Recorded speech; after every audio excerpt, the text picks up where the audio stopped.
구제할 수가 있었던 것이죠. 그러니까 이들은 뭐예요? 말 그대로 어영 선지자예요. 하나의 직업 선지자. 그리고 왕에게 아첨하는 선지자. 싫은 소리 안 하는 것이죠. 그러니까 이 400인의 선지자한테 물었을 때 결과가 어떻게 나왔겠어요? 네.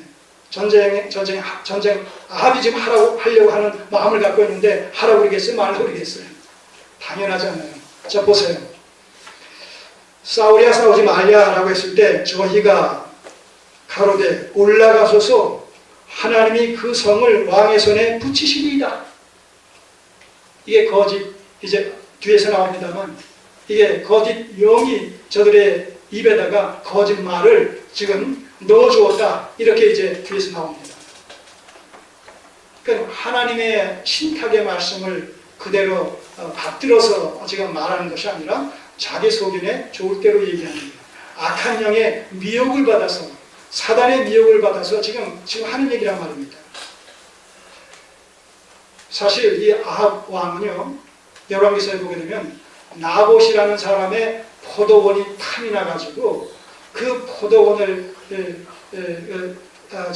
빼앗고자 끙끙 앓고 있는 가운데 아내 이세벨이 계략을 써가지고 거짓 증인을 사가지고 이 나봇이라는 이 포도원 주인을 갖다가 불의한 자로 이렇게 매도해가지고 돌로 쳐 죽인 다음에 그 나봇의 포도원을 갖다가 강탈합니다.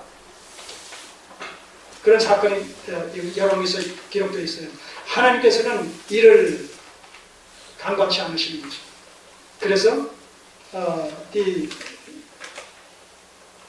선지자를 통해 가지고 그가 나중에 죽을 것에 대해서, 그리고 그 피를 개가 핥아 먹을 것에 대해서 그렇게 구체적으로 예언을 합니다. 엘리야 선지자를 통해서. 사실 아합이 이제 이 전쟁에서 죽게 되어지는 원인은 거기에 있는 거예요. 그런 우상 숭배와 그런 불순종과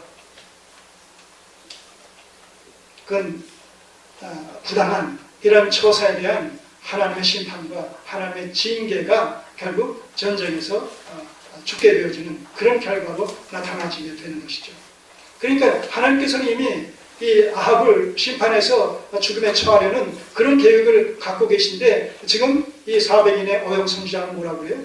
아합, 당신 승리할 테니까 어서 나가시라고.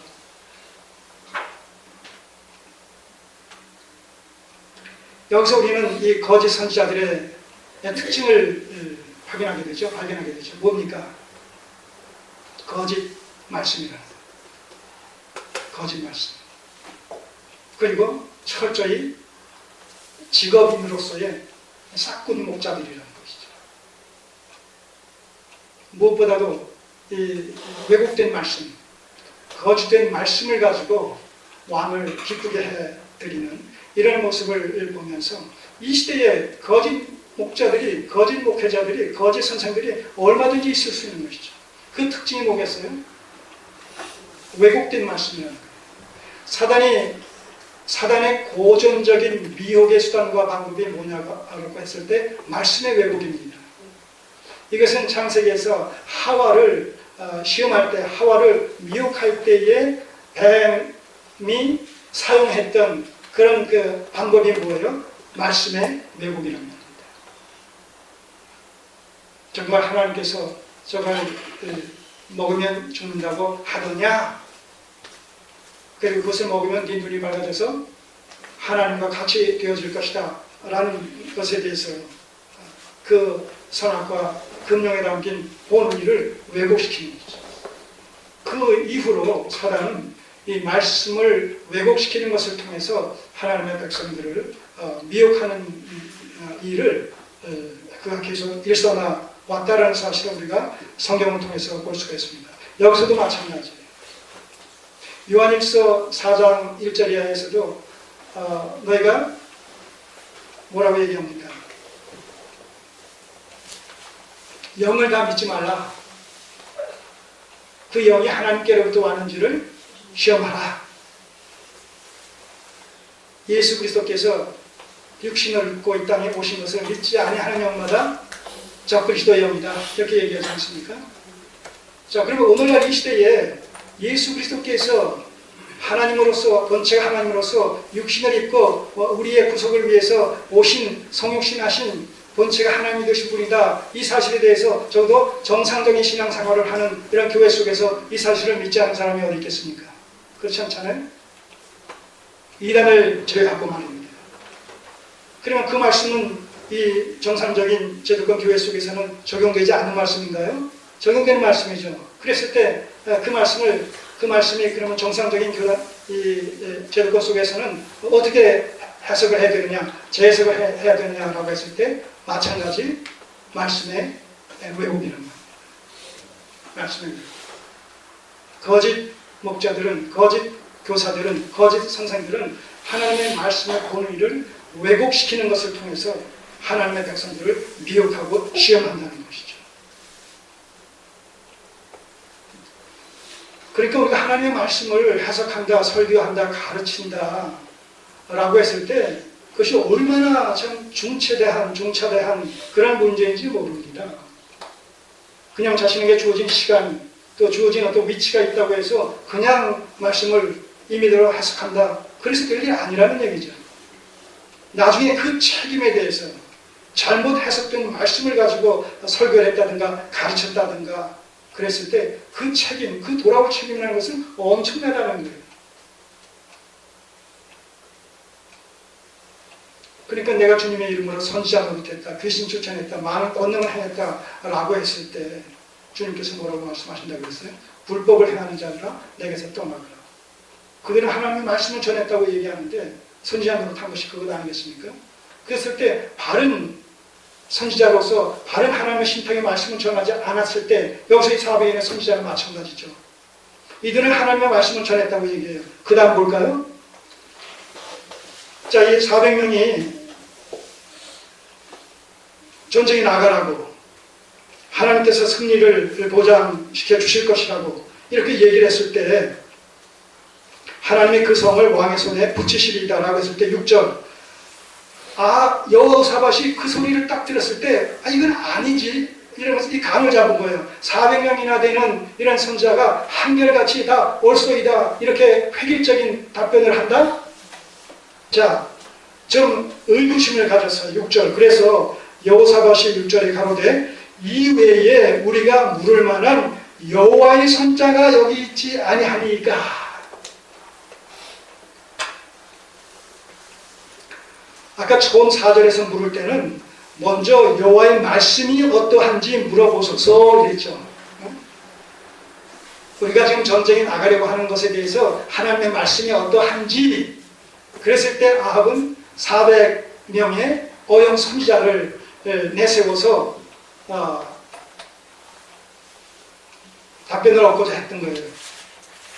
여호사밧이 그 얘기를 딱 듣더니만 이들은 하나님의 선지자가 아닌 것 같다. 뭔가 사이비인 것 냄새가 난다. 이런 감을 잡고 이제는 구체적으로 하나님의 선지자가 여기 있지 아니하냐 이렇게 이제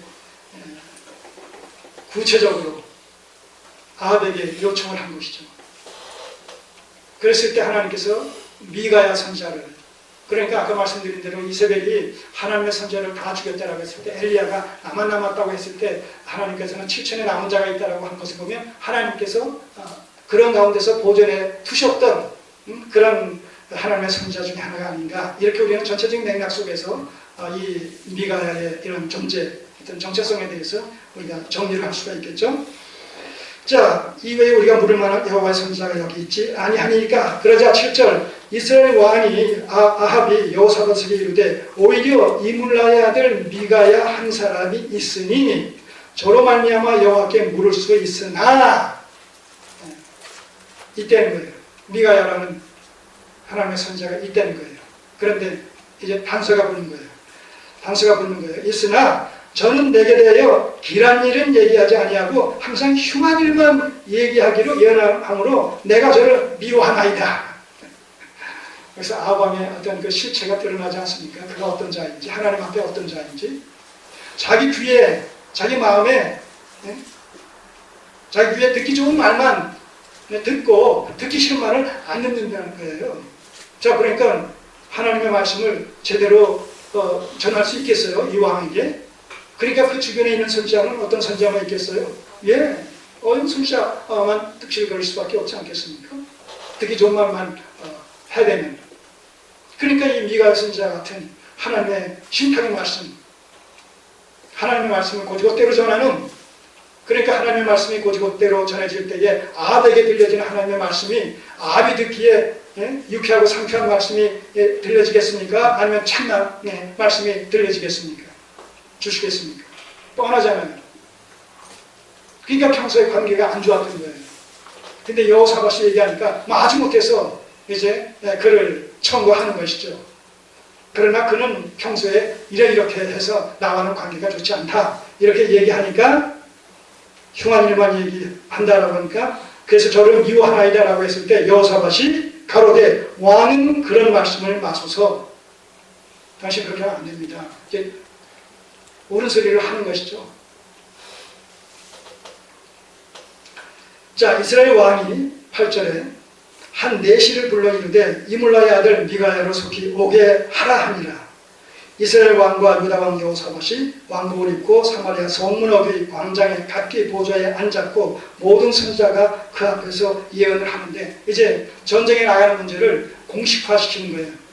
성문 이 광장 앞에서 백성들이 다 보는 이런 가운데서 선지자들이 이제 전쟁에 대해서 어떻게 얘기하느냐, 거기서 중론을 모아가지고 이제 공식화시키려는 그런 그 과정을 지금 밟는 겁니다.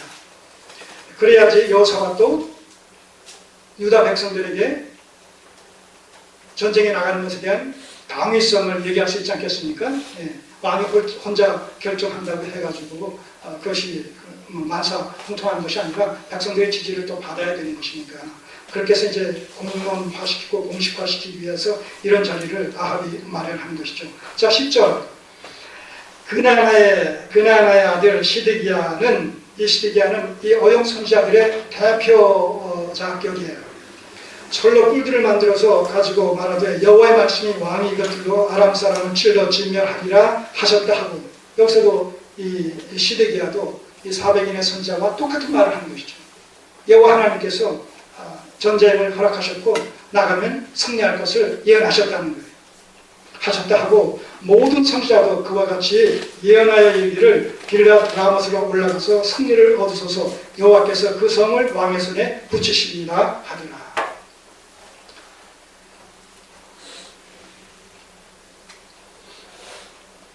참 이런 말씀을 대하면서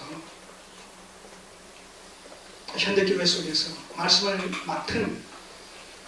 맡고 있는 이런 그 목회자의 이런 정체성이 어떠해야 될 것에 대해서, 목회자의 어떤 기능과 역할이라는 것이 얼마나 중요한지에 대해서 새삼 다시 한번 확인을 하고 정리를 하게 됩니다. 아까도 말씀드렸듯이 마태복음 7장 21절 이하에 내가 주님의 이름으로 선지자 노릇을 했다는 거예요. 선지자 노릇을 했다는 얘기는 지도자 역할을 했다는 것이요. 이것을 현대적으로 적용시키면 말씀을 맡은 목회자의 이런 직임을 감당했다는 얘기가 되거든요. 그러니까 결국 그 배후에 얼마나 많은 사람들이 따르겠어요. 그 선지자 역할을 했다면 선지자로서의 하나님의 신탁의 말씀을 전하는 자요. 그렇기 때문에 그 전하는 말씀을 들을 백성들이 있었을 것 아니겠습니까? 이것을 현대교회에 적용시키면 말씀을 전하는 이런 그 맡은 말씀의 수종자로서 목회자가 있는 것이고,